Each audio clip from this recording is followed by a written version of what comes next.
Hi guys, so today I have a new question that a lot of people have asked me in my Instagram account, and that is how can I successfully learn a new kanji? And for that I bring 4 steps that you can potentially use and really learn those kanjis, which I understand that it can be a little bit difficult, especially for people that are just getting to learn Japanese. So let's get started. Step number 1 is radicals or elements of a kanji. A lot of dictionaries will show you how the kanji is divided, and it will show you what the radical is.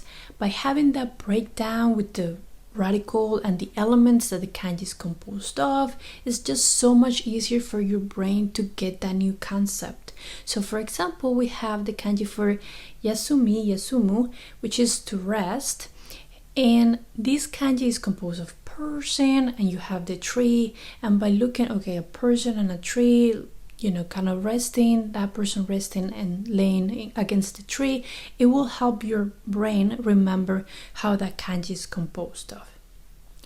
Now let's go on to step number 2. For step number 2 is mnemonics. Not everyone uses mnemonics, and it's not necessarily being used by all the students. And it doesn't have to be something extremely creative or extremely, out of the ordinary, but just a small sentence that will help you create that story, so that way you will remember those elements that the kanji is composed of.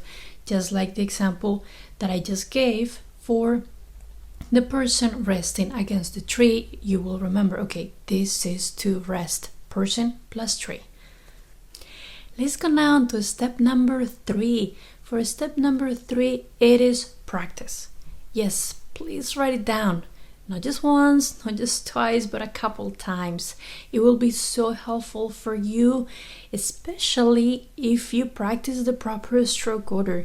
I do have a video about stroke order and why it's so important, but technically it will help your brain with those steps. Okay, this is step number 1, this is the stroke number 2, and so on. And then it will just help you with that memory in your brain whenever you're writing this new kanji. So write down the kanji a couple times, but in the proper stroke order, and it will be so helpful for you. Now we're going to step number 4. For step number 4 is how to use this new kanji in real life.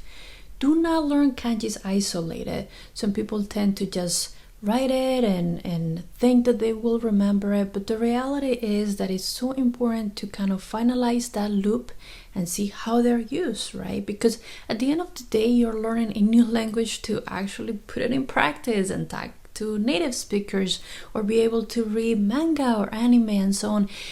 And so it is so critical to have those connections. Look at new vocabulary. Look at how it's used in sentences. You can use different ways. There are dictionaries that also have these sentences, so you can start making those connections. Okay, this kanji means this, but it is used in such and such occasion. So with that, you're gonna be able to kind of just finalize all those things together and fully immerse yourself into this new kanji. And that's it for today, guys. Thank you so much for watching. If you haven't subscribed, please hit that subscribe button, please hit that like button, and I would appreciate it so much so that I can continue teaching you kanji and giving you more hints to how you can potentially learn it and become a Japanese expert. Ja ne, mata ne, bye bye.